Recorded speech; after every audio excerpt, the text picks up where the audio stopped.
A gente fala tanto sobre economizar, juntar dinheiro, construir patrimônio, mas e aí quando vem alguém e fala para você fazer o oposto, para você gastar todo o seu dinheiro antes de você morrer? O que você pensa sobre isso? Bom, é isso que o Bill Perkins propõe no livro Morra Sem Nada. É um livro que eu li pelo Kindle, então fiz algumas anotações, por isso eu vou pegar o tablet para ver o que eu destaquei. Eu vou olhar aqui pelo aplicativo do Kindle. E é um livro muito interessante porque ele traz uma outra perspectiva sobre o que a gente conhece de investimento, de vida financeira, de como gerir o seu patrimônio, de como gastar efetivamente. É claro que, como tudo na vida, a gente precisa ter um discernimento. Então é interessante ler esse tipo de livro, não para seguir ali completamente à risca, para achar que aquela pessoa ali está sendo a dona da razão, ou então para achar que esse é o único caminho possível. Não, pelo contrário, é para a gente ler de uma forma crítica, entender o que faz sentido, o que não faz sentido para nossa vida, e para a gente ser confrontado com um outro ponto de vista, que é diferente do que a gente aprendeu ali desde o início, né? Desde criança eu escuto, tem que guardar dinheiro, tem que pensar na aposentadoria, tem que pensar no futuro. E aí um livro como esse é uma total quebra de paradigma, porque ele pega e fala, não é assim que tem que ser, você tem que gastar todo o seu dinheiro antes de morrer.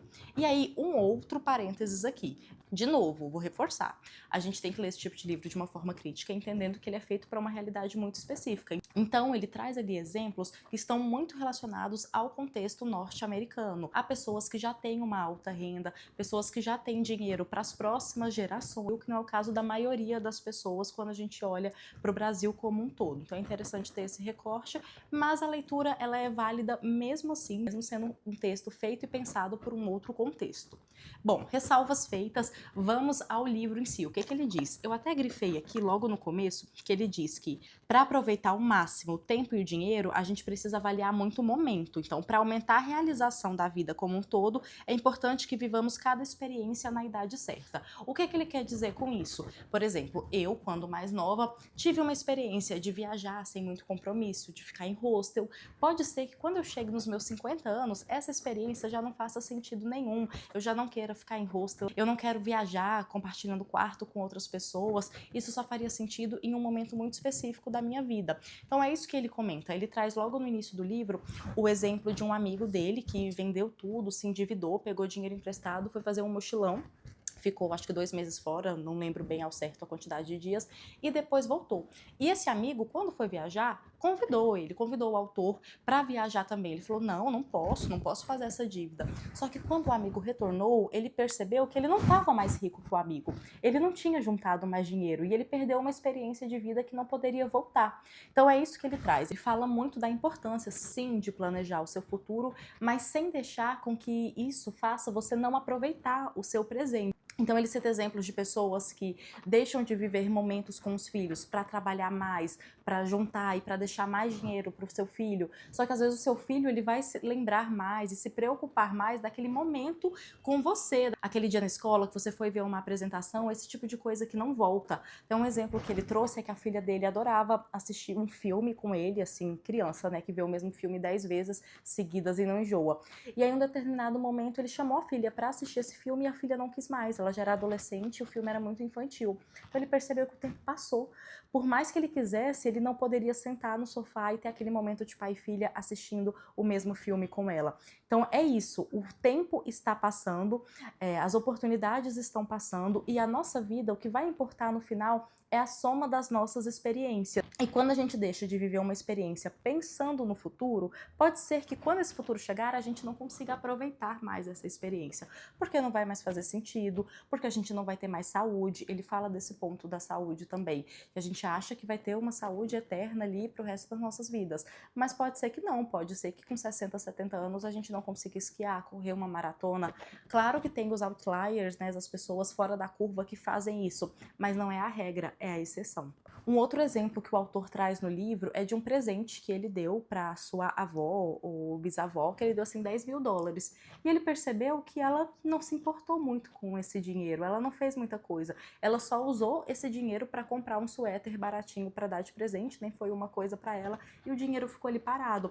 Então, se ele tivesse proporcionado alguma experiência, alguma outra coisa que gerasse uma lembrança, Isso seria muito mais importante do que chegar e dar 10 mil dólares para uma pessoa que não iria usar. A conclusão dele nisso tudo é que quando a gente morre, quando a gente está no fim da vida, quando a gente está ali no final, o que sobra da nossa vida, o que a gente tem são as nossas lembranças dos momentos que a gente viveu. É isso que a gente vai lembrar e é isso que importa, e é por isso que a gente tem que priorizar viver e ter momentos bons, ter experiências, porque é isso que vai contar pra gente quando a gente estiver ali velhinho no fim da vida, e não sobre o dinheiro que a gente acumulou. Ele até fala sobre filhos. Muitas pessoas, elas comentam sobre a gestão de patrimônio, falam assim, eu tenho que acumular patrimônio para deixar para os meus filhos, e aí quando essa pessoa morre, o filho recebe, mas em alguns casos o filho recebe com 60, 70 anos, então o filho também não vai aproveitar muito aquele dinheiro.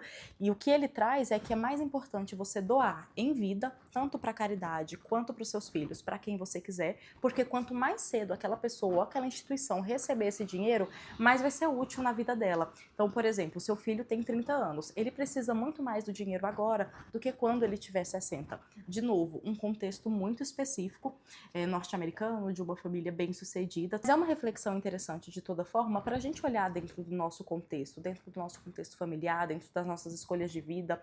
Em algum momento você deixa de fazer alguma coisa porque está economizando, ok, é uma escolha responsável, mais consciente, mas será que você precisa economizar mesmo desse tanto? O autor, ele provoca muito a gente nessas questões. De modo geral, eu achei o livro um pouco repetitivo no começo, eu acho que ele poderia, assim, ter uns 3 capítulos a menos. Eu comecei a ler, eu já entendi ali o que ele queria, só depois quando ele fala dos filhos ele traz uma coisa nova, no final ele traz algumas coisas novas, mas eu senti que ali no meio a leitura fica um pouco cansativa, porque ele tá repetindo muito o que ele tá trazendo. Mas nada que, nossa, que leitura difícil, muito pelo contrário, é uma leitura bem tranquila, só ali no meio que eu achei que não precisava. Acho que se tivesse que resumir esse livro em algumas palavras, assim, uma frase, um contexto curto, é que ele traz que o dinheiro é um fim. E um fim para aproveitar a vida. É por isso que a gente tem dinheiro. Porém, se a gente não aproveita a vida, se a gente não usufrui do que a gente está construindo, de que serve esse dinheiro? E pensa bem, esse livro ele não está falando sobre consumismo, sobre comprar coisas, ele deixa bem claro desde o início que ele está falando sobre experiências, sobre proporcionar o melhor para as pessoas que você gosta. Ele cita o caso de um aniversário dele, que ele locou todos os quartos de um hotel numa ilha, levou todo mundo. Claro, né? Uma coisa que você consegue fazer só se você for milionário. Mas mesmo assim, ele poderia ter pensado, não, eu não vou fazer, eu vou economizar. Ai, é muito dinheiro para um aniversário. Só que isso trouxe lembranças para ele que, assim, não tem preço, literalmente. Logo depois o seu pai faleceu, a sua mãe já não estava mais em condições de fazer uma viagem. Então é muito sobre aproveitar aquele momento quando você tem saúde, disposição e quando as pessoas ao seu redor conseguem aproveitar com você também. E durante vários momentos do livro, uma coisa que eu achei interessante é que ele faz conta sobre a utilidade do dinheiro. Até um outro trecho que eu grifei aqui, ele fala que o ápice da utilidade do dinheiro ocorre aos 30 anos. Então, aos 30 anos, a gente tem, por exemplo, cada dólar que a gente ganha, compra $1 de prazer. Já aos 50 anos, essa utilidade do dinheiro vai caindo bastante. Você vai obter muito menos prazer com esse mesmo $1, ou você vai precisar de mais dinheiro, por exemplo, R$1,50, para obter a mesma quantidade de proveito que você obteve com $1 quando você era jovem e saudável. Não é que você só possa aproveitar a sua vida quando você for jovem, depois que você envelhecer, você não consegue aproveitar mais. Não é isso. Mas tem uma questão biológica de você ter menos disposição, de você não conseguir fazer algumas coisas, ter mais cautela. Quem nunca ouviu alguém falando, nossa, eu era uma pessoa super corajosa, agora que eu tenho filhos, eu tenho um pouco mais de receio, eu sou uma pessoa mais responsável. Então as suas prioridades na vida, elas vão mudando, e é isso que o autor traz, para você não deixar de realizar uma coisa que você quer muito, para realizar no futuro, porque pode ser que no futuro você nem queira realizar aquilo, e você não vai ter mais essa experiência, esse momento. Uma coisa que eu achei interessante, é um ponto que ele traz, que as pessoas elas têm mais medo de desperdiçar dinheiro do que de desperdiçar a vida. E é mesmo um ponto para a gente refletir, mas também para a gente se questionar o que é desperdiçar a vida para mim, o que é desperdiçar a vida para o outro, porque a gente não precisa fazer as mesmas coisas. Tem gente que acha que aproveitar a vida é se desafiar, é escalar o Everest. Tem gente que acha que aproveitar a vida é passar todos os fins de semana com a família, no almoço de domingo. Tem gente que acha que aproveitar a vida é viver cercado de animais. Seja lá o que for aproveitar a vida, para mim, para você, esse livro é um convite para essa reflexão. O que é aproveitar a vida, como que eu posso viver maximizando as minhas experiências. De modo geral, eu gostei muito desse livro. Eu acho que é muito interessante quando a gente tem um outro ponto de vista sobre uma coisa que a gente já tem tanta certeza. Então, já tinha muita certeza que eu tenho que economizar e que eu tenho que aproveitar e juntar para aposentadoria. Mas é bom saber que existem outras formas de se viver, outras formas de se pensar finança, de se pensar a vida. De novo, sempre com as ressalvas, ele tá falando de um lugar aqui de muito privilégio, que ele já tem muito dinheiro, mas às vezes a gente pode aplicar alguma coisa para o nosso contexto, para nossa vida. A gente pode não recusar um churrasco de domingo porque esse momento não vai voltar, a gente pode ficar mais próximo da família, não sei, a gente pode fazer uma viagem assim em cima da hora e depois ver como paga. Não é para cometer loucuras financeiras, nem se endividar, o autor não incentiva isso. Ninguém, né, de forma consciente. Mas acho que é uma forma de provocar, né? Como que você tem vivido a sua vida e aproveitado as suas experiências. Mas e aí, me contem, vocês já tinham ouvido falar desse livro? Alguém aqui já leu? Qual a opinião de vocês sobre o que o autor traz? Alguém vive dessa forma, assim, nesse método de morrer sem nada, quer gastar todo o dinheiro que fez em vida? Ou já ouviram falar ou conhecem alguém que vive dessa forma? Eu vou adorar saber. E para você que chegou aqui de paraquedas no canal, aqui a gente fala sobre consumo consciente, sobre comportamento de consumo de uma forma geral, sobre cultura. E eu também gosto de trazer alguns livros, algumas coisas que eu achei legal por aí para a gente poder discutir. Então já se inscreve no canal, fica por aqui que esse ano vai ter muita coisa legal para a gente compartilhar. Tchau e até o próximo vídeo.